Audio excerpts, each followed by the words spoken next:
জিনদের অভ্যাস হচ্ছে ওরা 24 ঘন্টার ভেতরে যে কোনো এক সময় হয় সাপ নাই বিড়াল, এগুলো হওয়াই লাগবে ওদের। এই জন্য রাতের বেলা অনেকে বের হওয়ার পরে কালো বিড়াল যারা দেখেন, সবগুলো কালো বিড়াল না, ওগুলো দুই একটা জিনও আছে। ওগুলো দেখলে আপনি একেবারে সরাসরি যদি দেখেন বলবেন আস্তাগফিরুল্লাহ অথবা লা হাওলা ওয়ালা কুওয়াতা ইল্লা বিল্লাহ।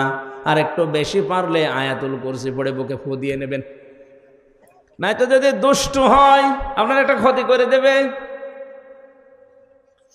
মুহাদ্দিস সাহেব নামাজ শেষ করার পরে ঘরের ভেতরে তাকিয়ে দেখলেন দুইটা সাপ খেলা করছে। পাশে গিয়ে বললেন, তোমরা যদি জিন হও চলে যাও। কারণ উনি জানে জিনেরা সর্পের রূপ ধারণ করে। একবার, দুইবার, তিনবার বলার পরে ওরা জায়গায় দাঁড়িয়ে আছে। উনি মনে করলেন এটা না সাপ হবে। ঘরের থেকে লাঠি এনে পিটিয়ে মেরে ফেললেন জায়গায়। এই জিনদের বাবা মা তাদের খবর হয়ে গেছে সন্তান কোথায়। অনুসন্ধান করতে করতে এসে মুহাদ্দিস সাহেবের ঘরের ভেতরে পেয়েছে। মুহাদ্দিসকে সহ দুইটা সন্তান মরা নিয়ে গেছে তার নিজেদের দেশে জিনদের। লক্ষ লক্ষ জিনেরা আছে, এটা তাফসিরে হাক্কানিতে পাবেন আপনি। আমি শিক্ষার জন্য বলছি। লক্ষ লক্ষ জিনদের সামনে জিনের পিতা ডাক দিয়ে বললেন, মুহাদ্দিস সাহেব, আপনি আমার দুইটা সন্তানই পিটিয়ে মেরে ফেলেছেন। আমি ইচ্ছা করলে কোরআনের নির্দেশ অনুযায়ী আপনাকেও মেরে ফেলতে পারি। কারণ কেউ যদি কাউকে হত্যা করে তার তিনটা শরত আছে। 1 নম্বরে তাকে মেরে ফেলা লাগবে। 2 নম্বরে ওই লোকটা যদি জরিমানা দিয়ে দিয়ত দিয়ে তার পরিবারস্থ লোকদের কাছে ক্ষমা নিয়ে নেয়, এটার দ্বারাও তার মাফ হবে। আমাদের দেশে মানুষ হত্যা করার জন্য যে ফাঁসির অর্ডার দেওয়া হয়, 30 বছর জেল দেওয়া হয়, এটা কিন্তু কোরআনের নিয়ম না। আমি বহু মানুষকে এই 3টা বছর জেলে থাকা অবস্থায় মার্ডার মামলার আসামি দেখেছি। জিজ্ঞাসা করে, হুজুর, আমি অন্যায়ভাবে হোক আর ন্যায়ভাবে যেভাবে হোক একটা মানুষ মেরে ফেলেছি, আমার যে সরকার 30 বছর জেল দিল এই দেশের আইনে, আমার কি মাফ হয়ে যাবে? না। আপনি যাকে মারলেন এর বিনিময়ে এক কথা হচ্ছে আপনাকে মেরে ফেলা লাগবে। দ্বিতীয় কথা হচ্ছে, যদি মেরে ফেলা না হয়, ওই লোকটার আত্মীয় স্বজন যারা আছে, ছেলে মেয়ে, বাবা মা, স্ত্রী, তাদেরকে আপনার, ওরা যদি বলে 20 লাখ টাকা দেন আপনাকে মাফ করে দেব, আপনি যে ক্ষতি করলেন ওই টাকা দিলে আপনি মাফ পেয়ে যাবেন। 20 বছর 30 বছর আপনারা জেল খাটা লাগবে না। এটা ইসলামের নিয়ম ছিল। এটা কি ছিল? কোরআনে কারীম আয়াত শোনালেন জিনেরা,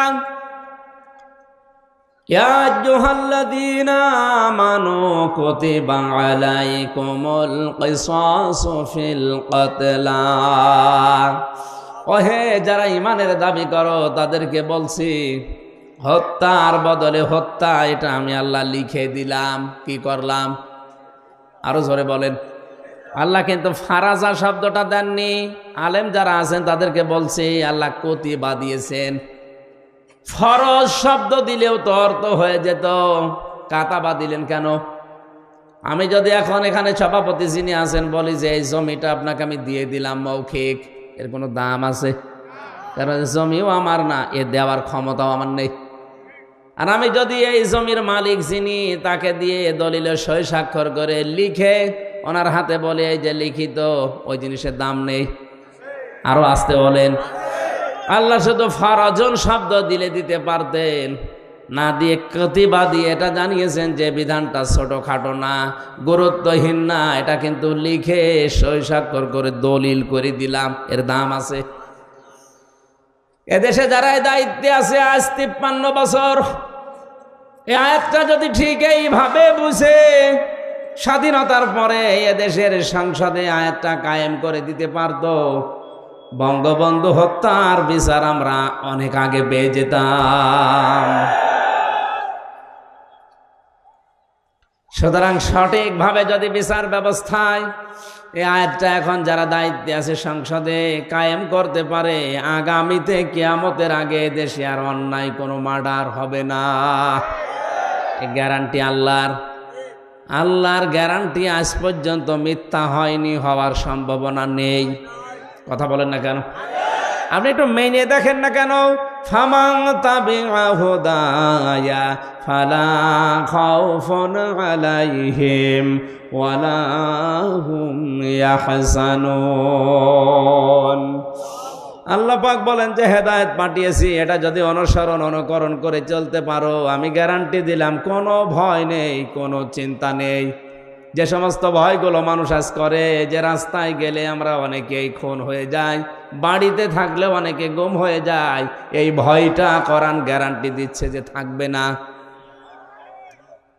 আর কোরআন যদি না থাকে, ও ভয় দিন দিন আরো বাড়বে। এই জন্য আমাদের উচিত হচ্ছে ৯৬% মুসলমানের দেশে কোরআন এর এই আইনটা সংসদে পাশ হোক। এই কথা বলেন। কিয়ামতে অন্তত যে গলাগুলো সাক্ষী দিল, কিয়ামতের ওই ময়দানে আল্লাহ যেন এই কণ্ঠগুলোকে আমাদের এই আয়াতের পক্ষে থাকার কারণে সাক্ষী হিসাবে কবুল করেন। আরে ভাই, ছোটখাটো বিষয় কিয়ামতে আল্লাহ দেখবে। ইব্রাহিম নবীর পক্ষে ছিল একটা ব্যাঙ, এই জন্য ব্যাঙের পোশাক আল্লাহ পাক করে দিয়েছে। ইব্রাহিম নবীর বিপক্ষে ছিল একটা কাংলাস, এই জন্য কাংলাস দেখলেই মেরে ফেললে 10টা নেকি হয়। ওনাদের দ্বারা কোনো কাজ কিন্তু হয়নি, কাংলাসের দ্বারাও কোনো কাজ হয়নি, ব্যাঙের দ্বারাও কাজ হয়নি। কারণ এমন আগুন জ্বলছিল, 1 কিলোমিটার উপর দিয়েও যদি পাখি উড়ে যায় ঝলসে পড়ে যেত। এত বড় বিশাল অগ্নিকুণ্ড, এখানে ব্যাঙের পোশাকের কাজ হবে? বলেন না কেন? কিন্তু ব্যাঙের এই পোশাককে হযরতে জিবরাইল দেখার পরে জিজ্ঞাসা করলেন, তুমি যে পোশাক করো কোনো কিছু করতে পারবা? ব্যাঙ তার বলেছিল, ফেরেশতা আমি জানি আমার পোশাকে কাজ হবে না, কিন্তু আমার মালিককে আমি দেখাতে চাই যে আমি তোমার খলিলের পক্ষে আছি, ওই বেটা নমরুদের বিপক্ষে আছি। আল্লাহ এত বেশি পছন্দ করলেন কথাটা, ওই দিন থেকে কিয়ামত পর্যন্ত যত ব্যাঙ আসবে সব ব্যাঙের পোশাককে আল্লাহ পাক বলেই ঘোষণা করে দিয়েছেন। এই এদিকে তাকান, একটা ব্যাঙ ইব্রাহিম নবীর পক্ষে থাকার কারণে যদি তার পোশাক পর্যন্ত পাক হয়ে যায়, আমরা যে নবীর পক্ষে আছি তিনি কিন্তু খলিলুল্লাহ না, তিনি হাবিবুল্লাহ। বলেন বলেন, খলিলুল্লাহ আর হাবিবুল্লাহর পার্থক্য কি? খলিল বলা হয় ওই বন্ধুকে যে বন্ধু আমার আল্লাহর জন্য সব করতে পারে, আর হাবিব বলা হয় ওই বন্ধুকে যে বন্ধুর জন্য আমার আল্লাহ সব করেছেন। জোরে বলেন সুবহানাল্লাহ। ইব্রাহিম নবীর পক্ষে থাকার কারণে যদি ব্যাঙের পোশাক পাক হয়ে যায়, আমরা মুহাম্মদুর রাসূলুল্লাহ হাবিবুল্লাহর পক্ষে থাকলে আমাদের জীবন পাক হয়ে যাবে। এই জন্য আল্লাহর আয়াতের পক্ষে যারা সায় দিলেন, আপনি মানেন না সেটা আলাদা, কিন্তু আপনাকে রায় দেওয়া লাগবে যে আমরা এই আয়াতটা সংসদে দেখতে চাই। আচ্ছা, হাজারো মানুষ জেলখানাতে, প্রায় 1 লাখের উপরে মানুষ এখন জেল খাটছে সারা বাংলাদেশে। অধিকাংশগুলোই লক্ষ্য করলে দেখা যায় মার্ডার মামলা। গাজীপুরের কাশিমপুর কারাগারে প্রায় 1200 মানুষ এখনো ফাঁসির দণ্ডাদেশ নিয়ে মাথায় নিয়ে কন্টেম ছেলে কাটাচ্ছে। 10,000 মানুষ ওখানে আছে, 4 জেল মিলে প্রায় 1200-1300 মানুষ শুধু ফাঁসির আসামি। এদের 1 নাম্বার অপরাধ হচ্ছে এরা মানুষ হত্যা করেছে, এই কারণেই তো ফাঁসি দেয়। জিনদের পিতা ডাক দিয়েছে, মুহাদ্দিস সাহেব আমি কিন্তু আয়াত অনুযায়ী আপনাকে মেরে ফেলতে পারি, কিন্তু আমার একটা হাদিস জানা আছে, কোনো সৃষ্টি যদি তার আকৃতি পাল্টিয়ে ফেলে তাকে মেরে ফেললেও কোনো গুনাহ নেই। আমার সন্তান 2টা তাদের নিজেদের আসল আকৃতি পাল্টিয়ে সর্পের আকার ধারণ করেছে। আপনি যেটা বললেন যে 3বার তাদের বলার পরেও তারা শোনে নাই, এই জন্যে আপনি না বুঝতে পেরে মেরে ফেলেছেন। আমি আপনার কোনো দোষ দিতে চাই না, তবে একটা কথা, যে কোরআন শুনতে গিয়ে জীবন গেছে, স্থান ত্যাগ করে নাই, আপনার এই মধুর কণ্ঠ দিয়ে আমাদেরকে ওই কোরআন থেকে একটা কিছু শুনিয়ে বিদায় করেন। মুহাদ্দিস শাহ ওয়ালিউল্লাহ দেহলভী রহমতুল্লাহ আলাইহি তার মধুর কণ্ঠ দিয়ে কোরআনের সবচাইতে সুন্দর সূরা যেটা সূরা রহমান তেলাওয়াত করে শোনালেন, আর রহমানু আল্লামাল কুরআন খলাকাল ইনসানা আল্লামাহুল বায়ান। হাজার হাজার জিনের অজ্ঞান হয়ে গেছে, হুশ যাদের ছিল তারা সঙ্গে সঙ্গে বলে উঠেছে, কুলু উহিয়া ইলাইয়া আন্নাহু ইসতামাআ নাফারুম মিনাল জিন্নি ফাকালু ইন্না সামি'না কুরআনান আজাবা। তারা বলেছে অবশ্যই যে ওহী শুনলাম এটা আশ্চর্য কোরআন। শব্দের দিকে খেয়াল করেন, ইয়াহদি ইলার রুশদি ফাআমান্না বি। এই এদিকে তাকান, ইয়াহদি ইলার রুশদি ফাআমান্না বি।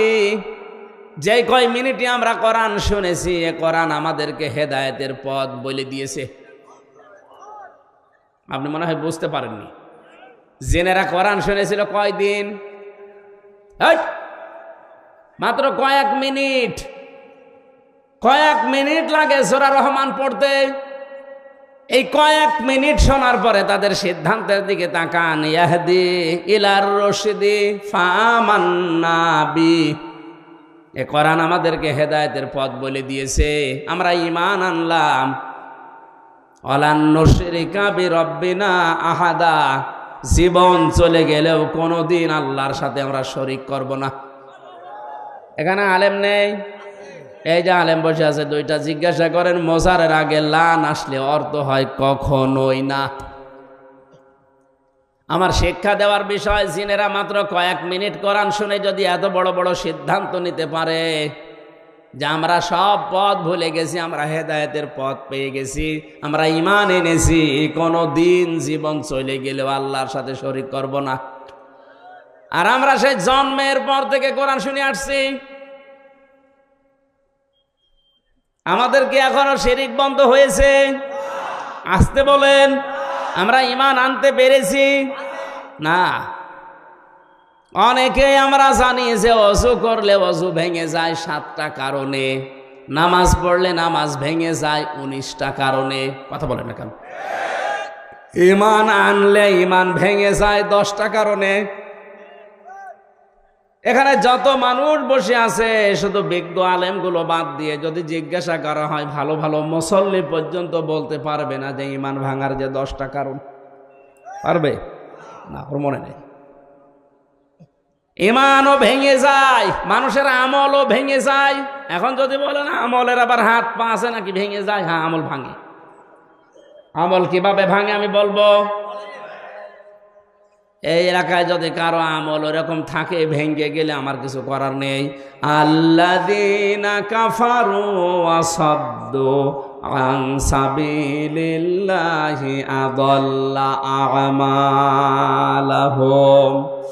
সূরা মুহাম্মদের প্রথম আয়াতে আল্লাহ জানিয়েছেন, যারা কুফরি করে আর যারা আল্লাহর পথে বাধা সৃষ্টি করে, আযাল্লা ইউদিল্লু বাবে ইফআল, বাংলা অর্থ দাঁড়িয়েছে আমলের বহুবচন আমাল। কোন মানুষ যদি কুফরি করে আর আল্লাহর পথে বাধা সৃষ্টি করে, সে যেভাবে হোক ওর জীবনের পেছনের আমল আল্লাহ সব নষ্ট করে দিয়েছে, ভেঙে ফেলেছে। এ কোরআন শুনতে আসবে মানুষ আল্লাহর পথে না শয়তানের পথে? আরো জোরে বলেন। মাওলানা আমিনুলকে এছাড়াই বাধা দিয়েছে। আমি সজ্ঞানে স্বেচ্ছায় একেবারে বাস্তবতার সাথে মিলিয়ে কোরআন সামনে নিয়ে বলছি, আপনি নামাজ পড়তে পারেন, পাগড়ি মাথায় দিতে পারেন, হজ করতে পারেন, কোরআন অনুষ্ঠান চালু হবে বাধা দেওয়ার জন্য যারাই বিভিন্ন কায়দায় চেষ্টা করেছেন, আপনার আমল ভেঙে গেছে। কোন হুজুর নিয়ে আসবেন? এবার নিয়ে আসেন। যদি মনে করেন না বানিয়ে বলছি, সূরা হুজুরাতের 2 নম্বর আয়াতের ব্যাখ্যা আছে। বিশ্ব নবীর উপরে যদি কেউ কথা বলে তাহলে তার আমল আল্লাহ নষ্ট করে দেয়, অথচ লোকটা জানেও না যে আমার আমল নষ্ট হয়ে গেল কি করে। লা তারফাউ আসওয়াতাকুম ফাওকা সাওতিন নাবিয়্যি ওয়া লা তাজহারু লাহু বিল কওলি কাজহারি বা'দিকুম লিবা'দিন আন তাহবাতা আমালুকুম ওয়া আনতুম লা তাশউরুন। কোন ইমানদার যদি নবীর উপরে কণ্ঠ দিয়ে উচ্চ আওয়াজে কথা বলে, হে নবী আপনি জানিয়ে দেন তার আমল আর নেই, সব নষ্ট হয়ে গেছে। এই আয়াত আমি বানালাম। কাবা এখনো পর্যন্ত মসজিদে নববীতে নবীজির রওজার উপরে এটা স্বর্ণের অক্ষর দিয়ে লেখা আছে। আপনি বলেন তো এখানে নবী আসছে কিয়ামত পর্যন্ত দুনিয়ায় আসবে? আরো জোরে বলেন বলেন। তো নবী তো আসবে না কিয়ামত পর্যন্ত, এই আয়াতটা আল্লাহ কোরআনে দিল কেন? আবার তারফাউ মোজারে দিয়েছেন, এই কারণেই দিয়েছেন বর্তমান ভবিষ্যৎ প্রেজেন্ট ফিউচার। কারণ কিয়ামত পর্যন্ত নবী আসবে না, নবীর ওয়ারিস আলেমরা আসবে।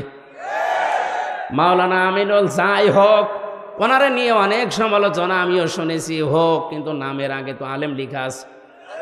কথা বলেন না কেন? আপনি এইটা অস্বীকার করতে পারবেন যে উনি কামেল পাস করেনি?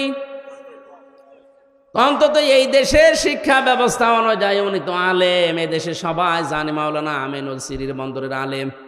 আপনি যাই করেন না কেন, উনি তো আর গানের অনুষ্ঠান দেয়নি যে আপনি বন্ধ করে দেবেন। কোরআন শোনার যে ব্যবস্থা করার জন্য চেষ্টা চালিয়েছিল, এমনি এমনি চোখ দিয়ে ওর পানি বের হয়নি। একটা মানুষ কতটা দুঃখ পেলে 15 দিন ঘুমাতে পারেনি, আপনাদেরকে কোরআনে কারিম শোনাবে এই জন্যে। সুতরাং কোরআন শুনতে যারা বাধা সৃষ্টি করেছেন, সে যেভাবেই হোক না কেন আপনার আমল কিন্তু ভেঙে গেছে। এই এদিকে তাকা। নামাজ ভেঙে যাওয়ার কারণ আমরা জানলাম কয়টা? 19টা। কয়টা? ওযু ভেঙে যাওয়ার কারণ কয়টা? আমল ভেঙে যাওয়ার কারণ কয়টা? 2টা। আন্দাজে শুনছে। সূরা মুহাম্মদের প্রথম আয়াত দলিল দিলাম না যে 2টা? কথা বলে না কেন? পৃথিবীর যে কোনো জিনিস আপনি দেখবেন সেটা নষ্ট হয়ে যাওয়া, ভেঙে যাওয়ার একটা পথ আছে। আমাদের যে আমল আছে, এই আমল ভেঙে যায় এই কারণে, নামাজ ভেঙে যায় এই কারণে, রোজা ভেঙে যায় এই কারণে, হজ ভেঙে যায় এই কারণে, যাকাত নষ্ট হয়ে যায় এই কারণে। যাকাত নেওয়ার জায়গা আছে 8টা। কয়টা? 8টা বাদ দিয়ে যদি মানুষ 9 নাম্বার জায়গায় দেয়, তাহলে ওই যাকাত ভেঙে যাবে, নষ্ট হয়ে যাবে। জান্নাত যাওয়ার জন্য যেটা আসল দরকার ঈমান, ঈমানও মাঝে মাঝে ভেঙে যায়। আসতে বলেন। ঈমান ভাঙে না? ঈমান ভাঙার কারণ 10টা। কয়টা? আমি সংক্ষেপে আপনাকে লিখে নেওয়ার জন্য বলছি, কাজে লাগবে লিখেন। ঈমানও মানুষের ভেঙে যায়। 1 নম্বরে সূরা জুমারের 65 নাম্বার আয়াতের দলিলটা আছে। আমি শুধু থিওরিগুলো বলছি, বাড়িতে মিলিয়ে নিয়েন। 1 নম্বরে দুনিয়া কেউ যদি শিরিক করে, তার ঈমান ভেঙে যায়, নষ্ট হয়ে যায়। ওই ঈমান নিয়ে জান্নাতে যাওয়া সম্ভব না। 2 নম্বরে কেউ যদি কুফরি করে, কুফরি মানে কি? ঢেকে ফেলা। কুফরি মানে অস্বীকার করা, ঢাকনা দেওয়া, চেপে রাখা, গোপন করা। আল্লাহর কোনো বিধান জানার পরে যদি কেউ চেপে রাখে, গোপন করে, সেও উপকারান্তে কাফের, তারও ঈমান ভেঙে গেছে। আর এইটা বাংলাদেশে এখন বেশি। 3 নম্বরে কেউ যদি নেফাকি করে,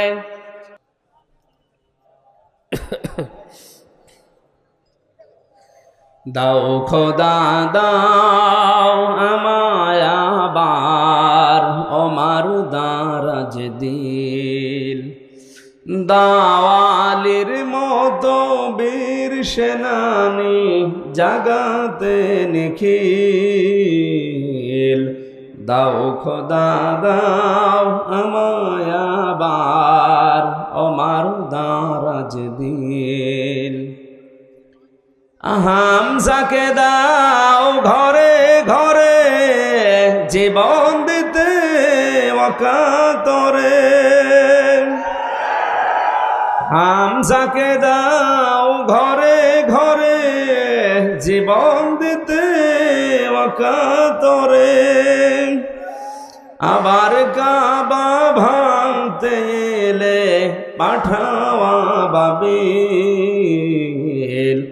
দাও খোদা দাও আমায় আবার ওমার দারাজ দিল।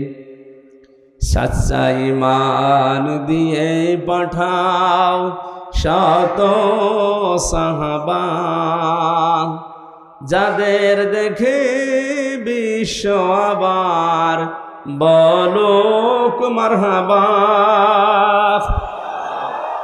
আবার পাঠাও আবু বকর, ফিতনা ফাসাদ আসুক সমর। অনড় পাহাড় সম দাও সে মনের মিল। দাও খোদা দাও আমায় আবার ওমার দারাজ দিল। আমার ভাইরা, আমি মাওলানা আমিনুলের কথা এমনি বলি না, যেহেতু নবীজির ইন্তেকালের আগে যে কথা ছিল গুরুত্বপূর্ণ কয়টা, তার ভেতরে এটা একটা। আল উলামা ওয়ারাসাতুল আম্বিয়া, আলেমরা আমি নবীর ওয়ারিস। আমি হয় মাওলানা আমিনুল, মাওলানা হোসাইন, মাওলানা হারুন, যাই হয়ে দেশে আলেম যারাই আছে, আপনি বিশ্বাস করতে পারেন এদের আমল আখলাক ত্রুটি বিচ্যুতি থাকতে পারে, কিন্তু এরা নবীর ওয়ারিস। কিয়ামতের ময়দানে আল্লাহ পাক যদি বিচারও করে আলেমদের, সবার সম্মুখে করবে না, কুদরতের পর্দা দিয়ে ঢেকে নিয়ে গোপনে বলবে এগুলো করেছিলি। এই জন্য একটা মনে সান্ত্বনা আছে, কিয়ামতে অন্তত আল্লাহ মানুষের সামনে অপমান করবে না। শাস্তি যদি দিতেও চায় আল্লাহ গোপনে দেবে। আল্লাহর কাছে আমাদের জীবনের আলেমদের কাকুতি মিনতি, আল্লাহ তুমি গোপনে মাফ করে দিও। তোমার সাত্তার নামের ওসিলায় যেভাবে গোপন করে দিয়েছো, দুনিয়ায় কেউ জানে না। আমির হামজা, মাওলানা হোসাইন, মাওলানা আমিনুল কি করেছে অনেকে জানি না, তোমার জানা আছে। কিয়ামতে যেদিন বিচার বসাবে আল্লাহ কুদরতের ওই জায়গাতে যেন তুমি গোপনেই মাফ করে দাও। আমার ভাইরা, এই জন্য ওনার ওপরে যদি কেউ কণ্ঠস্বর নিয়ে কথাও বলেন, ওনার আমল আখলাক যাই থাকুক না কেন, আপনারটা কিন্তু আল্লাহ নষ্ট করে দেবে। আমি ইমান ভাঙার যে 10টা কারণ বলেছি লিখে নেওয়ার জন্য, যাদেরকে লিখে নিয়েছেন হয়তো 3 নম্বরে নেফাক, যাদের ভেতরে আছে মোনাফিকি, ওপরে ফিটফাট, ভেতরে সদরঘাট, আপনার ইমান ভেঙে গেছে। আমি একটা উদাহরণ তাফসীর থেকে লিখেছি, যারা সব ধর্মকে সমান মনে করে ওদের ইমান নষ্ট হয়ে গেছে। আরে দেশে এরকম অনেক মানুষ এখন দিন দিন বাড়ছে। সব ধর্ম সমান আপনি বিশ্বাস করা তো দূরের কথা, আপনি বলেন কি করে? যে দলিলগুলো আপনি দেন যে লাকুম দীনুকুম ওয়ালিয়া দিন, লা ইকরাহা ফিদ্দিন, এই আয়াতের অর্থ আপনি নিজেই ভুল করছেন, নিজেই উল্টাপাল্টা করে ইমান হারাচ্ছেন, মানুষকেও হারাতে বাধ্য করছেন। যারা বিভিন্ন পূজা মণ্ডপে গিয়ে কথা বলে যে আমরা সার্বজনীন সনাতন ধর্মে এই অনুষ্ঠানে হাজির হইলাম, এ কথা যদি কেউ বিশ্বাস নিয়ে বলে থাকে, ওর ইমান নষ্ট হয়ে গেছে। কারণ সার্বজনীন ধর্ম একটাই দুনিয়ায়, তার নাম ইসলাম। আর সনাতন ধর্ম মনে করি অনেকেই বলি হিন্দু ধর্ম না, সনাতন মানে পুরাতন। সনাতন মানে এ পৃথিবীতে সব চাইতে পুরাতন ইসলাম, এর আগে কিছু ছিল না। এক কথা বলে না কেন? পৃথিবীর প্রথম মানব যিনি হযরতে আদম, তার ধর্ম কি? আরো জোরে। সুতরাং এ কথা কারা প্রচার করেছে আমরা জানি না, যে সনাতন ধর্ম মানে হিন্দু ধর্ম, এটা মিথ্যা কথা। সনাতন ধর্মই পৃথিবীতে ইসলাম। ইন্নাদ-দীনা ইনদাল্লাহিল ইসলাম, আল্লাহর কাছে একমাত্র ধর্মের নাম ইসলাম। এজন্য ধর্মের আগে আলিফ লাম আছে। এখানে যারা গ্রামার বোঝে, আলিফ লাম 4 প্রকার। এখানে যে আলিফ লাম দেওয়া আছে নির্দিষ্ট করার জন্যে। আমি যদি মাওলানা হোসাইনকে বলি ভাই আমি দিনাজপুরে যাব, উনি যদি বলে এই যে এই রাস্তাটা, এর আগে তাহলে তরিকের আগে আলিফ লাম দেওয়া লাগবে। তরিক এই একটাই রাস্তা, কিন্তু দিনাজপুরে যাওয়ার জন্য এখনো 4-5টা রাস্তা আছে। তখন আর তরিকের আগে আলিফ লাম দেওয়া যাবে না, কারণ এটা অনির্দিষ্ট। যে কোনো রাস্তা দিয়ে আমি যেতে পারি, দিনাজপুরে পৌঁছালেই হলো। কিন্তু কোন রাস্তা দিয়ে দিনাজপুরে গেলে আপনি পাবেন না, শুধু এই রাস্তাটা ছাড়া। তখন তরিক বা রাস্তার আগে কি লাগবে? আলিফ লাম কি লাগবে? যত ধর্ম দুনিয়ায় আছে সব ধর্মের ব্যাপারে আল্লাহর বক্তব্য এই, সবগুলো শয়তানের আবিষ্কার করা, আমি আল্লাহর আবিষ্কার করা ইসলাম। আমাইয়াবতাগি গায়রাল ইসলামি দীনান ফালা ইকবালা মিনহু। ইসলাম বাদ দিয়ে অন্য কোন ধর্ম নিয়ে, অন্য কোন জীবন ব্যবস্থা নিয়ে কেউ যদি আল্লাহকে রাজি করতে চায়, ওর জীবনের কোনো কিছু আল্লাহ কবুল করছে না, করবে না। তাহলে আয়াতগুলো দ্বারা কি প্রমাণ হয়? সব ধর্ম সমান? আরো জোরে। অনেকে এখন ফতোয়া বের করছে যে আমরা উদারতা দেখাতে গিয়ে বলি আপনি কি আল্লাহর চাইতে বেশি উদার? আশা করছে এটা যারা ভুল বুঝে হোক আর জেনে শুনে হোক ষড়যন্ত্র করে বলছেন, আপনার ঈমান ভেঙে গেছে। 4 নম্বরে, নবী ছাড়া যারা অন্য কারো আদর্শ ভালো মনে করে। কয়েকদিন আগে একটা জরিপ পেয়েছিলাম, এদেশে বিশ্ব নবীকে একমাত্র আদর্শ মেনে চলে মাত্র 100 জনের 15 জন। তাহলে এই যে পয়েন্টগুলো আমি কোরআন থেকে হাদিস থেকে লিখেছি, প্রত্যেকটার পেছনে হায়াতের দলিল আছে। আমি দলিলগুলো লম্বা করে বলতে পারছি না, শুধু আমার সাবজেক্টে যাব। তাই যারা আজ বিশ্ব নবী বাদ দিয়ে অন্য কাউকে আদর্শ মানে, তাদের সংখ্যা এই দেশে 85 জন। কত? আর একমাত্র যারা বিশ্ব নবীকে উসওয়াতুন হাসানা মানে, ওদের সংখ্যা মাত্র 15 জন। আপনি হিসাব করে বলেন, আমরা খালি চিল্লাই যে দেশে 96% মুসলমান। হ্যাঁ, মুসলমান আছে, ওই আদমশুমারিতে আছে, আর ওই আগা কাটা আছে। অনেকেই ভাবে যে আগা কেটে দিলেই মুসলমান। ছাগল কি? ছাগলের তো দিয়ে, ছাগলের দেয় না। না, ভুল যারা করছেন আপনাকে সংশোধনী দিলাম, আশা করছে আপনার বিবেক খুলবে। এরপরেও যদি আপনি একেবারে সে আবু জেহেলের মতো অনড় হয়ে থাকেন, আমার মনে হয় আপনার হেদায়েত কপালে আর নেই। 5 নম্বরে, আল্লাহর বিধান যাদের ভালো লাগে না, এটা সূরা মুহাম্মদের 9 নম্বর আয়াতে আছে। এদেশে এখন নেই। একই আল্লাহর বিধান কোরআনে কারিমে আকিমুস সালাত খুব আদায় করছে, আতুজ যাকাত খুব দিয়ে দিচ্ছে, কিন্তু একই আল্লাহর বিধান আকিমুদ্দিন, দিন কায়েম করো, ওয়ালা তাতাফাররাকু ফি, এই বিষয়ে কোনো ফতোয়াবাজি করো না। এখানে ওর খবর নেই। দিনটা যে কায়েম করা ফরজ নামাজের মতো, রোজার মতো, অনেকেই জানেও না ও মানেও না। অথচ পৃথিবীতে যত নবী এসেছিলেন, আমি আলেমদের বলছি, প্রত্যেকটা নবীর শরীয়তে কম বেশি কোনো মাসলা মাসাইল নিয়ে একটু ঝামেলা ছিল। হয়তো অনেক নবীর সাথে আমাদের নবীরটা মেলেনি। যেমন হযরতে মুসা আলাইহিস সালামের জামানায় কারো শরীরে যদি লাপাক লেগে যেত, ওই জায়গাটা এরকম মুছে ফেললেই হয়ে যেত। হযরতে ঈসা নবীর জামানায় একটু কঠিন ছিল, কোনো জায়গায় নাপাক লেগে গেল চামড়া খুশিয়ে খুশিয়ে তুলে ফেলে লেগে লাগতো। আল্লাহ পাক কঠিনটাও দেননি, একেবারে সহজটাও দেননি, আমাদের মাঝামাঝি শরীয়ত দিয়েছেন যে চামড়াও তোলা লাগবে না, আবার মুছে ফেললেও হবে না, 3 বার ধুয়ে ফেলা লাগবে। হ্যাঁ, এই যে মাসলা মাসালে হয়তো বিভিন্ন নিয়ম নীতি নিয়ে মতপার্থক্য ছিল, কিন্তু আদম থেকে শুরু করে আমাদের নবী পর্যন্ত প্রত্যেকের মিশন একটাই ছিল, আনাকিমুদ্দিন ওয়ালা তাতাফাররাকু ফি। নামাজ যেভাবে কায়েম করো, রোজা যেভাবে ফরজ মনে করে করো, দিন কায়েম করা কিন্তু ঠিক ওই রকম ফরজ। আর এই বিষয়ে কোনো পার্থক্য, মত পার্থক্য, ফতোয়াবাজি, দলাদলি চলবে না। আর যত দলাদলি মত পার্থক্য সব এই জায়গায় এসে, এদেশে মানুষ যত তার চাইতে দল বেশি। এটা মিথ্যা কথা। কারণ এমনও লোক আছে 1 জন 2 3 দল করে, যখন যে দল উনি ওই দলের কর্মী, যেদিকে বৃষ্টি পড়ে ওইদিকে ছাতা ধরে, এরকম মানুষ আছে না নেই?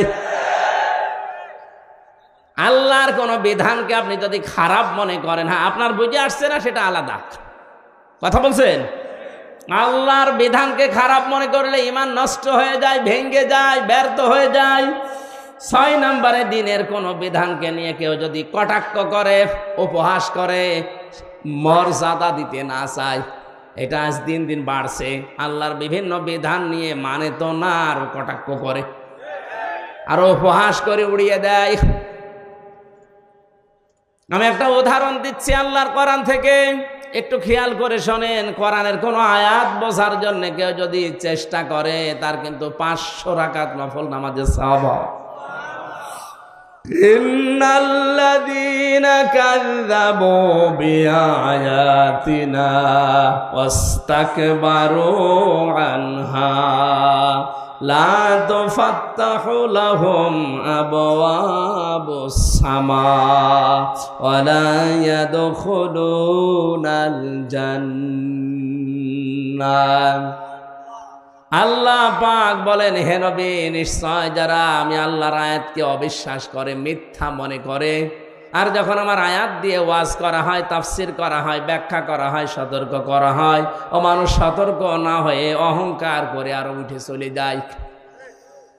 ওয়াস্তাকবারু আনহা, ইস্তেকবার করে, অহংকার করে, দাম্ভিকতা দেখিয়ে মুখ ফিরিয়ে চলে যায়।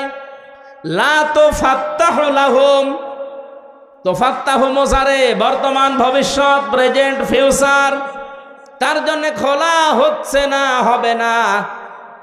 আবওয়াবুস সামা, বাবের বহু বচন আবওয়াব, বাব মানে দরজা, আবওয়াব মানে দরজা সমূহ, সামা মানে আকাশ, আকাশের একটা দরজাও তার জন্য খোলা হচ্ছে না, হবেও না। এতটুকু আল্লাহ শেষ করেননি, পরবর্তী কথা আরো কঠিন। ওয়ালা ইয়াদখুলুনাল জান্নাহ, ওরা জান্নাতে যাচ্ছে না, যাবে না। আপনি হিসাব করছেন পেছনের হাত দিয়ে। আজ যারা আল্লাহর আয়াতকে অবিশ্বাস করেন, কটাক্ষ করেন, মিথ্যা মনে করেন, অহংকার করে মুখ ফিরিয়ে চলে যান, আপনার কিন্তু জীবনের বড় ক্ষতি দুইটা। আকাশের দরজা সব সময় আপনার জন্য বন্ধ, আপনার আমল ওঠা বন্ধ হয়ে গেছে। 2 নাম্বার, আপনি জান্নাতে কোনোদিন যাচ্ছেন না, যাবেনও না। আল্লাহ একটা উদাহরণ দিচ্ছেন, হাত্তা ইয়ালিজাল জামালু ফি সামিল খিয়াত। হাত্তা মানে যতক্ষণ পর্যন্ত, ইয়ালিজা মানে প্রবেশ করা, যতক্ষণ পর্যন্ত প্রবেশ না করে সূচের ওই ছিদ্র দিয়ে উট, তার মানে সূচের ছিদ্র দিয়ে উট প্রবেশ করা যেরকম অসম্ভব, ওই মানুষগুলোর আল্লাহর জান্নাতে যাওয়া ওই রকম অসম্ভব। আল্লাহ উদাহরণটা দিয়ে জানিয়েছেন, বান্দা, তোর জন্য আমার জান্নাতে যাওয়া সম্ভব না।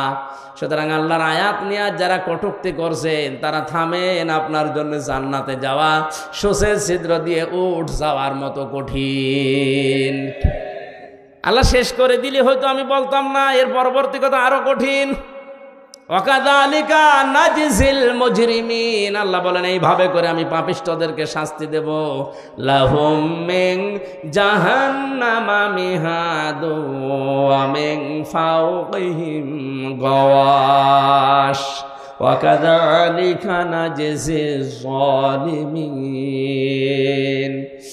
এই যে মানুষগুলো যারা আল্লাহর আয়াত নিয়ে, আল্লাহর কোরআন নিয়ে, আল্লাহর বিধান নিয়ে কটূক্তি করে, উপহাস করে, এরা নামাজ পড়তে পারে, রোজা রাখতে পারে, দাড়ি রাখতে পারে, মারা যাওয়ার সঙ্গে সঙ্গে আমি আল্লাহ কবরটা জাহান্নাম বানিয়ে দেব। আল্লাহ শুধু এতটুকুই দেননি, আল্লাহ এর পরবর্তী শব্দের দিকে খেয়াল করেন, মিহাদু ওয়া মিন ফাওকিহিম গাওয়াশ, ওদের কবরের ভেতরে রাখার সঙ্গে সঙ্গে পেছনে নিচে যে বিছানাটা, এটা হয়ে যাবে আগুনের বিছানা, উপরে দেওয়া হবে আগুনের চাদর। জোরে বলেন নাউজুবিল্লাহ। এই আয়াতটা আমার চোখের সামনে যখন আসে, আমি দেখতে পাই এদেশে অনেকেই এখন এই আয়াতে শামিল। অথচ এরকম মানুষ মারা গেলে আমরা অনেকে উপরে ফুল দিয়ে রাখি। কথা বলে না কেন? সারা জীবন যে আল্লাহর আয়াতকে উপহাস করে, ঠাট্টা করে, আল্লাহর বিধানকে যার পছন্দ হয় না, এ মানুষটা মারা গেলে উপরে ফুল কেন? 2 তলা বিল্ডিং কেন?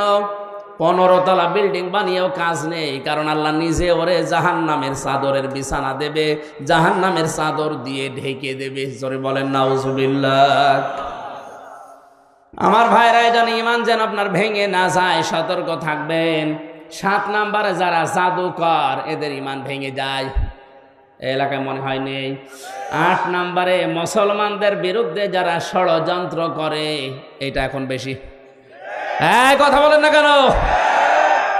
মুসলমানদের বিরুদ্ধে, মানুষের বিরুদ্ধে না, মুসলমানদের বিরুদ্ধে যারা ষড়যন্ত্র করে, এই লোকটার ঈমান ভেঙে যায়। মান সালিমাল মুসলিমুনা মিন লিসানিহি ওয়া ইয়াদিহি, ওই লোকটাই আসল মুসলমান, যার হাত থেকে মুখ থেকে মানুষেরা নিরাপত্তা পায়। ঠিক আছে? না না, ঠিক নেই। এই আপনি কি শোনেন? এভাবে শুনলে তো হবে না। আমি অর্থ করলাম কি, আপনি বলছেন ঠিক আছে।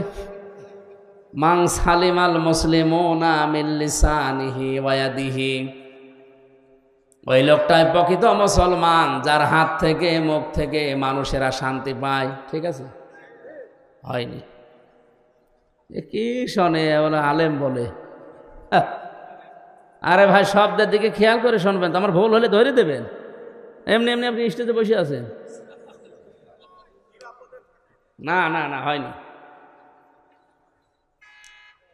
এখানে কিন্তু এই জন্যই তাফসীর মাহফিলে আসা লাগে। সূক্ষ্ম কিছু শব্দ যেগুলো ক্লাসে পাওয়া যায় না, এই শব্দগুলো গবেষণা করে বের করা লাগে। কোন মানুষ যদি মানুষ হয়ে মানুষের ওপরে জুলুম করে, তার বিরুদ্ধে কিন্তু আল্লাহর মামলা আছে, এটা আলাদা বিষয়। সূরা শুরার 42 নম্বর আয়াতে আল্লাহ দলিল দিয়েছেন, ইন্নামাস সাবিলু আলাল্লাযিনা ইয়াজলিমুনান নাস। আমি আল্লাহর মামলা, আমি আল্লাহর অভিযোগ তাদের বিরুদ্ধে যারা মানুষ হয়ে মানুষের উপরে জুলুম করে। আল্লাহ এখানে ইয়াজলিমুন আল মুসলিমুনা দেয়নি, দিয়েছে ইয়াজলিমুনান।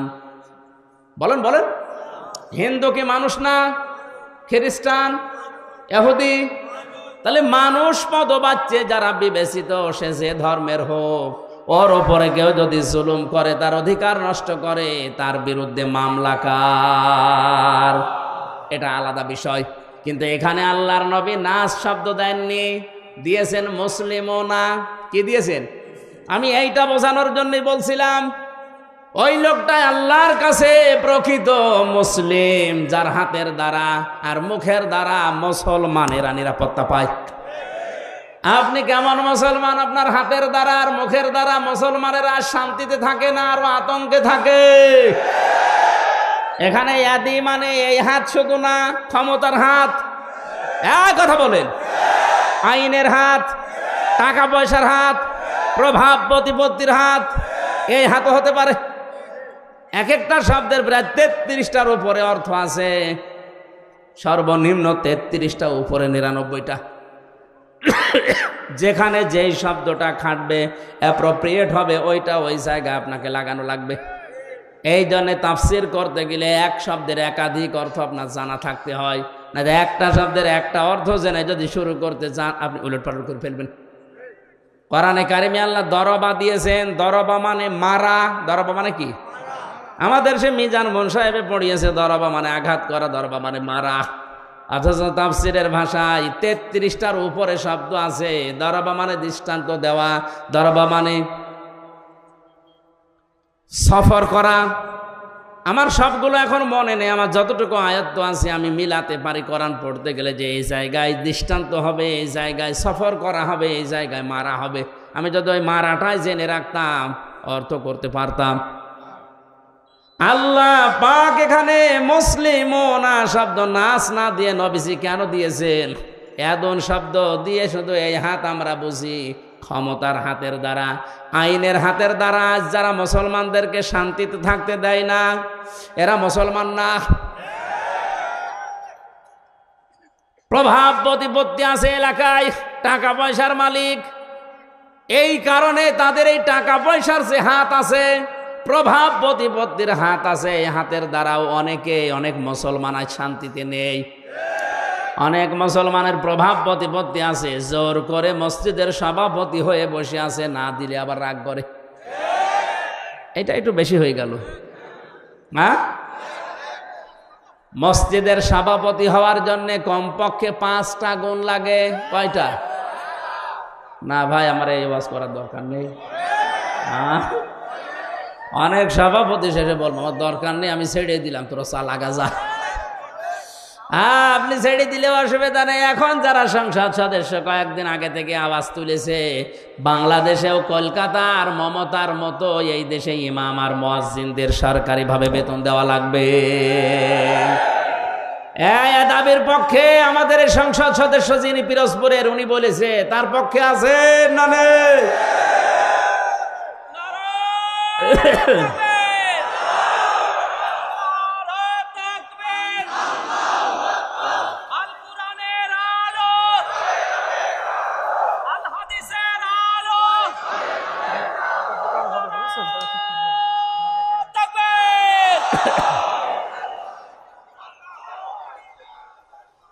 এই পৌরসভার মেয়র যিনি আছেন, ড্রেন পরিষ্কার করে, টয়লেট পরিষ্কার করে, তার যদি বেতন দেওয়া যায় 3 লক্ষ 3.5 লক্ষ, মসজিদের ইমামের বেতন আর মুয়াজ্জিনের বেতন দিতে গেলে আমাদের প্রধানমন্ত্রী পারবে না। 564টা মডেল মসজিদ বানিয়েছে, এখানে যদি বেতন দিতে পারে ইমাম মুয়াজ্জিনের, 3.5 লাখ মসজিদের ইমাম মুয়াজ্জিনের বেতনও দিতে পারবে। সে কলিজা তার আছে, কথা বলছে না কেন? তার কলিজা না থাকলে 10.5 লাখ 12 লাখের উপরে, তাকান কত মানুষকে আশ্রয় দিয়েছে। চীন এত বড় রাষ্ট্র, একটা মানুষও নেয়নি। কথা বলছে না কেন? আর সমালোচনা আলোচনা তার বিরুদ্ধে পক্ষে বিপক্ষে আছে, কিন্তু তার কয়েকটা কাজ কিন্তু খুব ভালো। বিশেষ করে একটি খামার একটি বাড়ি, এই প্রকল্পের মাধ্যমে অনেকে আজ একটা কর্মজীবন পেয়েছে, একটা মাথা গোজার ঠাঁই পেয়েছে। প্রধানমন্ত্রীর জীবনে কিছুই যদি আল্লাহর ভালো না লাগে, এই কাজটা ভালো হবে, কারণ এটা কোরআনে কারিমের সূরা মুদ্দাসসির থেকে নেওয়া। আলাম নাকুন নুতি'মুল মিসকিন, হে নবী আপনি মিসকিনদেরকে খাবার দেবেন, যারা দেয় না তারা মুসলমান দাবি করলেও জাহান্নামে যাবে। সুতরাং শুধু নিজে খেয়ে পরে বাঁচবেন, এতিম মিসকিন অসহায় মানুষের খবর রাখবেন না, আপনি জান্নাতে যেতে পারেন না। উনি হয়তো এই আয়াত থেকে এই শিক্ষাটা নেওয়ার জন্য একটি খামার একটি বাড়িয়ে প্রকল্প চালু করেছিল। আর দুর্নীতি হয়েছে, হয়তো অনেকে একটি খামার একটি বাড়ি বানাতে গিয়ে মাসের বদলে রড দিয়েছে, আমরা জানি, কিন্তু কাজ তো করেছে। যারা দায়িত্ব পেয়েছিল ওরা 2 নাম্বারই করলে উনি ওখানে ঢাকা থেকে করবে কি? সুতরাং এই কাজটা যেন আল্লাহ কবুল করেন। লক্ষ লক্ষ মানুষের মাথা গোজার মতো একটা ঠাঁই হয়েছে, একটা কর্মসংস্থান তৈরি হয়েছে। জোরে বলেন সুবহানাল্লাহ। আমি কিন্তু শিক্ষা দেওয়ার জন্য যে জায়গায় ছিলাম ওখানে ফিরে যাচ্ছি, যে মানুষগুলো কাউকে মুসলমানদের বিরুদ্ধে ষড়যন্ত্রে লাগিয়ে দেয়, এই লোকটার মুসলমান থাকে না, ইমান ভেঙে যায়। 9 নম্বরে কাউকে যদি কেউ ইসলামের ঊর্ধ্বে মনে করে, ওর ইমান নষ্ট হয়ে যায়। আমি এই শব্দটা আর বলবো না। কাউকে আপনি ইসলামের ঊর্ধ্বে মনে করতে পারবেন না, এমনকি নবীজিও না, কারণ নবীজি ইসলামের প্রচারক ছিলেন, ইসলামের খাদেম ছিলেন। বিশ্ব নবীকে যখন পাথর দিয়ে দিয়ে মেরে মেরে রক্তাক্ত করে ফেলে রাখতো, জিবরাইল এসে পাথরগুলো সরিয়ে বড় একটা পাথরের ওকে বলতেন তুলা হয়ে যাও, তোলার মতো নরম করে ওখানে যখন শুয়ে দিতেন, জিবরাইলকে নবীজি বলে ভাই আমার কি কাজ? নবীজিকে আল্লাহ শুনিয়েছেন, ফেরেশতা বলে দাও যে দিনের জন্য নবীকে পাঠিয়েছি ওই দিনের জন্য মার খেয়েছে, সকাল বেলা থেকে মোহাম্মদ রাসূলুল্লাহর ওই দিনের প্রচার করাই কাজ। তাহলে দিনের মর্যাদা কত বেশি ইসলামের। এজন্য ইসলামের ঊর্ধ্বে কাউকে মনে করা যাবে না, সে যেই হোক। কথা বুঝতেছেন? আমার কাছে আগে ইসলাম, আমি মুসলিম হিসাবে, এরপরে অন্য কিছু। 10 নম্বরে ইসলামের কোন বিধানকে যারা ঘৃণা করে, এটা সূরা সেজদার 22 নম্বর আয়াতের ব্যাখ্যায় পাবেন। তাহলে আমি বলছিলাম দুনিয়াতে অনেক কিছু আছে যেগুলো করলেই হয় না, ভেঙে নষ্ট হয়ে যায়। এই পৃথিবীতে শয়তানের যে বন্ধু, এই বন্ধু কিন্তু ভেঙে যায়। শয়তানের সাথে যারা বন্ধুত্ব করে, এই বন্ধুত্ব ভেঙে ফেলার বুদ্ধি আছে না নেই? আমরা যারা শয়তানের সাথে বন্ধুত্ব করলাম, এই যে অপচয় করে, অশ্লীলতা ছড়ায়, যৌনতা ছড়ায়, নবীদের, তার মানে নবীর ওয়ারিসদের মুখের উপরে জোরে কথা বলে, আল্লাহর পথে চলতে বাধা দেয়, এগুলো সব শয়তানের কাজ। কার কাজ? আল্লাহ আমাদেরকে হেফাজত করুন, বলেন আমিন। সূরা জুমার মাত্র 2টা আয়াত পড়েছিলাম। এমন গুরুত্বপূর্ণ বিষয় আল্লাহ আয়াতের ভেতরে দিয়েছেন, একটু খেয়াল করে তাফসীর আকারে শোনেন। ইয়া আইয়ুহাল্লাযীনা আমানু ইযা নুদিয়া লিস-সালাত, আল্লাহ পাক বলেন ঈমানদারেরা যেদিন আযান দেওয়া হয়, ইলা ইয়াউমিল জুমআ, ইযা নুদিয়া লিস-সালাতি মিন ইয়াউমিল জুমআ, জুমার দিন যখন আযান দেওয়া হয়, ডাকা হয়, আহ্বান করা হয়, ঘোষণা দেওয়া হয়, ফাসআউ ইলা যিকিরিল্লাহ, তোমরা আল্লাহর জিকিরের দিকে, নামাজের দিকে দৌড়াও। কে বলছেন? আরো জোরে বলেন। ওয়াজারুল বাই, দুনিয়ার সব বেচা কিনা কাজ কারবার বন্ধ করে দাও। যালিকুম খায়রুল লাকুম ইন কুনতুম তা'লামুন, এইটাই ভালো কাজ, এইটা যদি তোমরা বুঝে থাকো। এবার আসেন আয়াতের বাস্তব ব্যাখ্যা কি। আল্লাহ পাক শব্দটা দিয়েছেন ইযা নুদিয়া লিস-সালাতি মিন ইয়াউমিল জুমআতি ফাসআউ ইলা যিকিরিল্লাহ, যখন আযান হয়ে যাবে সব কাজ কাম বন্ধ করে দিয়ে দৌড়াও নামাজের দিকে। কিসের দিকে? আরো জোরে বলেন। আর আমরা হাদিস শুনেছি এতদিন যে নবীজি জানিয়েছেন কেউ যেন নামাজের জন্য দৌড়িয়ে মসজিদে যাবা না। শোনেননি? শুনছি মানে কি? এটাই সঠিক হাদিস। মুসলিম শরীফের হাদিস হচ্ছে কেউ যেন মসজিদে দৌড়িয়ে যাবা না নামাজ পড়ার জন্য। ফজরের নামাজে নবীজি নামাজ আদায় করছেন, নামাজের ভেতরে ধপ ধপ করে কিছু আওয়াজ শুনলেন, নামাজ শেষ হয়ে গেল, ঘরে বসলেন, ডাক দিয়ে বললেন সাহাবীরা নামাজের ভেতরে আমার কানে আওয়াজ এসেছে, ধপ ধপ করে আওয়াজ হচ্ছিল, কিসের? সাহাবীরা বলে হুজুর আমরা ফজরে টের পেয়েছি দেরিতে, জলদি করে ওযু করে মসজিদে আমরা অনেকেই দৌড়িয়ে এসে জামাত ধরেছি। ওই দিন নবীজি হাদিসটি বলেছিলেন যে তোমরা কেউ দৌড়িয়ে জামাত ধরবা না, যতটুকু পারা যায় ধীরে স্থির ভাবে নামাজ পাও, বাকি যেটা পাবে না কাজা করে নেবে। কথা বুঝতেছেন? তাহলে আয়াতের সাথে নবীর কথার কোনো মিল নেই। হ্যাঁ, কই আছে? কই? আল্লাহ বললেন দৌড়াও, নবীজি বললেন দৌড়ানোর দরকার নেই। আল্লাহ দৌড়াতে বলেছেন এই কারণে আপনার যেন নামাজ গুরুত্ব দিয়ে, যখন দুনিয়াতে নামাজের সিস্টেম চালু হয়ে যাবে, আজান হয়ে যাবে, সব কাজ কাম আপনার জন্য এখন বন্ধ। আল্লাহ এইটা বোঝাতে চেয়েছেন যে কাজ কামে লিপ্ত থাকতে গিয়ে যেন আল্লাহর নামাজের জামাত শেষ হয়ে না যায়। এজন্য আগে থেকে প্রস্তুতি নাও, আগে থেকেই তোমাকে নিজেকে প্রস্তুতি করো, অন্তত মসজিদের সাথে তোমার এই জীবনটা, তোমার অন্তরটা লটকিয়ে রাখো। কিয়ামতের কঠিন ময়দানে মানুষ যখন পাবে, ঘামের ভেতরে হাবুডুবু খাবে, ওই সময় আরশের ছায়ায় যাদেরকে স্থান দেব তার 4 নাম্বার তারা, যারা দুনিয়াতে নামাজ পড়তে মসজিদে যায়, বের হয়ে গেলে আবার কখন যাবে এই ধান্দায় থাকে। জোরে বলেন সবাই। আমরা এই কাজ কারবারগুলো একটু আদায় করি। বলে ফাসাউ ইলা যিকিরিল্লাহর ব্যাখ্যা মানে দৌড়াতে বলেছে এই জন্যে যেন আপনি আগে থেকে প্রস্তুতি নেন, নামাজ যেন নষ্ট না হয়ে যায়। এই কারণে সব কাজ কাম বন্ধ করে দিতে বললেন। এদের সাথে বাংলাদেশের বাস্তবতার মিল হয় না, আমি অনেক ক্ষেত্রে দেখেছি। আল্লাহ বলছেন দৌড়াও নামাজের জন্যে, সব কাজ কাম বেচা কেনা দোকানপাট যত কিছু আছে বন্ধ করা লাগবে। কে বলছেন? আরো জোরে।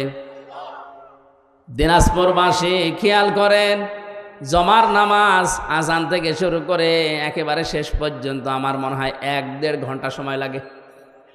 কথা বলছে না কেন? আল্লাহ বললেন তোমাদের এইটাই ভালো কাজ, নামাজে আসো, ওই কাজ বন্ধ করে দিয়ে। আর আমরা দেখছি না 1-1.5 ঘন্টা সময় লাগছে। অথচ এই দেশে এমন অনেক মানুষ আছে 1 ঘন্টায় 5 লাখ টাকা উপায় করে। মানে কি আপনার বেশি মনে হয়ে যাচ্ছে? ঢাকাতে ডাক্তার মতিয়ার রহমানের বাড়ি খুলনা, অনেক পিত্তথলির পাথর বের করেন অপারেশন ছাড়া। ওনার 15 মিনিট সর্বোচ্চ সময় লাগে এক একটা অপারেশন করতে, 1,20,000 করে টাকা নেয়। তো 1 ঘন্টায় যদি 4টা 5টা করে কত টাকা হয়? উনি 1.5 ঘন্টা নামাজ পড়তে গেলে কমপক্ষে 7 লাখ টাকা ওনার লস হবে। আর কথা বলছেন এখন উনি যদি এই আয়াতের প্রশ্ন করে, আল্লাহ তোমার সাথে তো আমার বাস্তবতা মেলে না, তুমি বলছো যালিকুম খায়রুল লাকুম, এইটাই ভালো কাজ, অথচ আমি দেখলাম না নামাজ পড়তে গেলে আমার 7 লাখ লস, তা আমার তো লাভ হচ্ছে না লস হচ্ছে, তাহলে কোরআনের এই আয়াত ভুল। কেন আল্লাহ যালিকুম খায়রুল লাকুম দিয়েছেন, এইটাই ভালো কাজ? ইন কুনতুম তা'লামুন, যদি তোমরা জানো। এবার আসেন ব্যাখ্যায়। আল্লাহ এই কারণে দিয়েছেন, আপনি 1.5 ঘন্টায় 7 লাখ টাকা উপায় করলেন। যে সমাজে নামাজ নেই, নামাজের শিক্ষা নেই, হাসপাতাল থেকে অপারেশন করে 7 লক্ষ টাকা ব্যাগে নিয়ে আপনি ব্রিফকেসে ভরে যাচ্ছেন বাড়িতে, 1-1.5 কিলোমিটার দূরে মনে করেন বাড়ি। রাস্তায় যাবার সময় যে সমাজে নামাজ নেই, সমাজে চুরিদারি, ছিনতাই, হাইজাকার, ডাকাতি নেই। আসতে বলেন। এখন আপনি 7 লাখ উপায় করে যাচ্ছেন, ও সমাজে তো নামাজ নেই। আপনার টাকা নেওয়ার সঙ্গে সঙ্গে বাড়িতে যাওয়ার রাস্তায় যদি ছিনতাইকারী ধরে, যদি চাই, আপনি দিতে না চাইলে আপনাকে মেরেও ফেলতে পারে। আল্লাহ এই কারণে নামাজের গুরুত্ব দিলেন, কারণ নামাজ যদি কায়েম হয়ে যায়, নামাজের শিক্ষাগুলো যদি ব্যক্তি, পরিবার, সমাজ, রাষ্ট্রে এসে যায়, 7 লাখ না 7 কোটি টাকা সঙ্গে নিয়ে গেলেও তোমার মনে আল্লাহ ছাড়া আর কোনো চোর, ডাকাত, হাইজাকার, ছিনতাইকারীর ভয় থাকবে না। এরকম একটা পরিবেশ আল্লাহর নবী মদিনায় গঠন করেছেন না করেন নাই? আরো জোরে।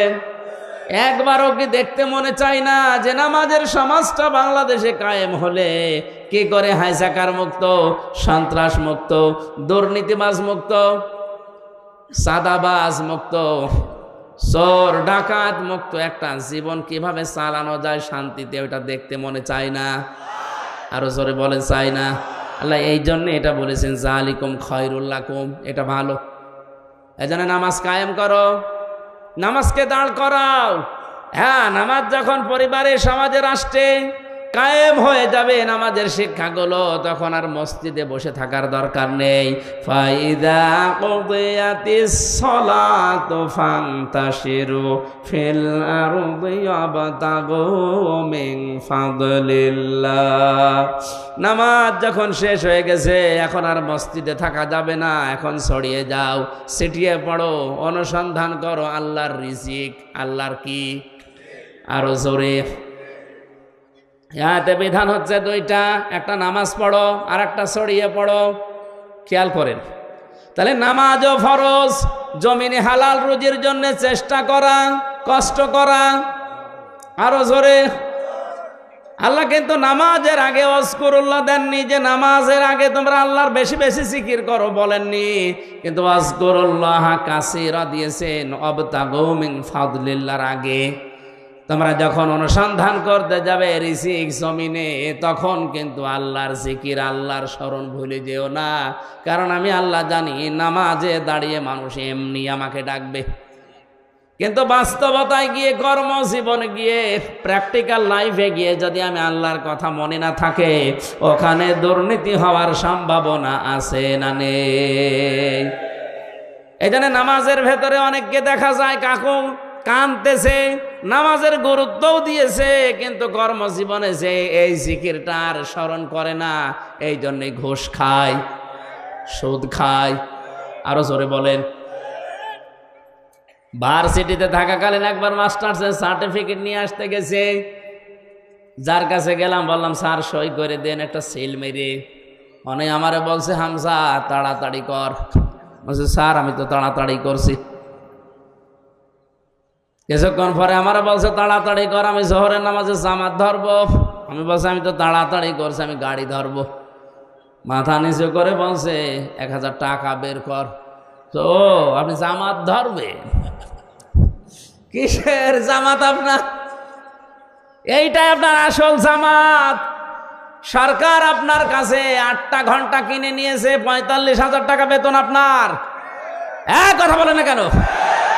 আপনি মাত্র 10 মিনিট নামাজ পড়তে যাবেন শহরের, এই 10 মিনিটের জন্য এত তাড়াতাড়ি করছেন যে তাড়াতাড়ি কর, আমি জামাত ধরবো।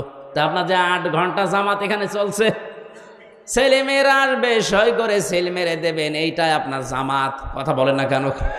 আল্লাহ এই জন্য বলেছেন কর্ম জীবনে যে যেন আমাকে ভুলেছেও না, আমার জিকিরটা ওই জায়গায় আরো বেশি করো, তাহলে এই দেশে দুর্নীতি হবে না।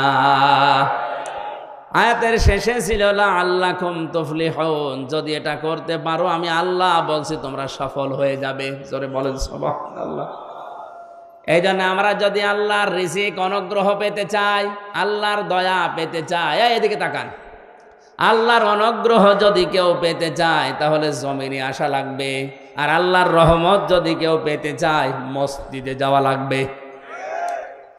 মসজিদে ওঠার সময় বলা হয় আল্লাহুম্মা আফতাহ লি আবওয়াবা রাহমাতিক, হে আল্লাহ তোমার রহমতের দরজা আমার জন্য খুলে দাও। কথা বলেন না কেন? আর যখন বের হয় মানুষ তখন কি চায়? আল্লাহুম্মা ইন্নী আসআলুকা মিন ফাদলিকা, এই যে ফজল অনুগ্রহ, হে আল্লাহ আমি তোমার কাছে আশা করি, চাই যে তুমি আমার রিজিক দাও, ফজল দাও। এখানে ফজল মানে রিজিক, ফজল মানে কি?